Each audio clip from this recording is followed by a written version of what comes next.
আজকাল তুমি শুধু মোবাইল নিয়েই ব্যস্ত থাকো। বাচ্চাদের দিকে তোমার কোনো খেয়াল আছে? সারাক্ষণ শুধু ফোন ফোন আর ফোন, নিজে কি কম করো? হ্যাঁ, এবার আমার কাজ শুরু হয়ে গেছে। জানো আমি কে? আমি হলাম ক্রোধ। যখন তোমার কোনো কথা কেউ শোনে না, যখন তোমার ইচ্ছার বিরুদ্ধে কিছু ঘটে, ঠিক তখনই আমি নিঃশব্দে তোমার মনের ভিতরে প্রবেশ করি।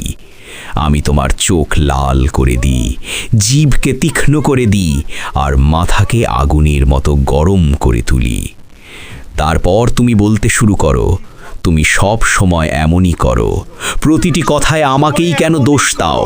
সব দোষ আমারই। প্রতিটি কথায় আমাকেই কেন দোষ দেওয়া হয়? একটি ছোট্ট বিষয়কে আমি মুহূর্তে বড় ঝগড়ায় পরিণত করি।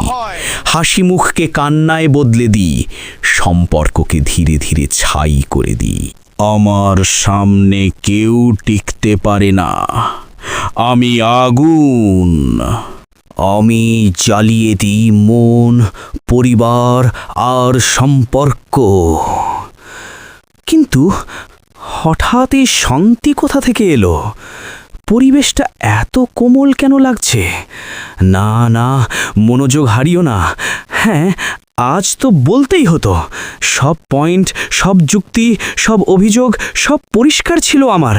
সব পুরো তর্কের তালিকাও প্রস্তুত ছিল।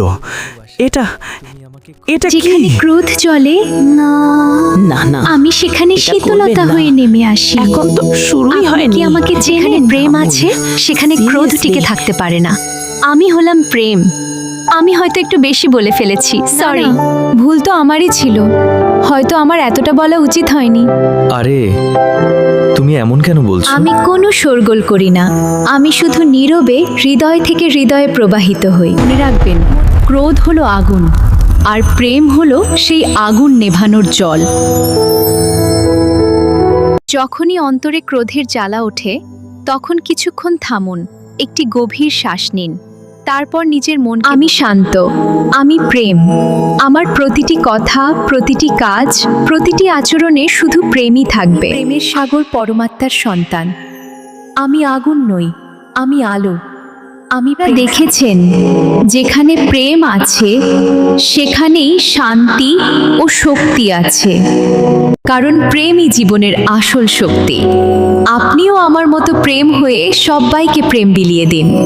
ভিডিওটি যদি আপনার ভালো লেগে থাকে তাহলে একটি লাইক দিন, কমেন্ট করে আপনার মতামত জানান, আর এমন আরও সুন্দর ভিডিওর জন্য সাবস্ক্রাইব করতে ভুলবেন না। ধন্যবাদ।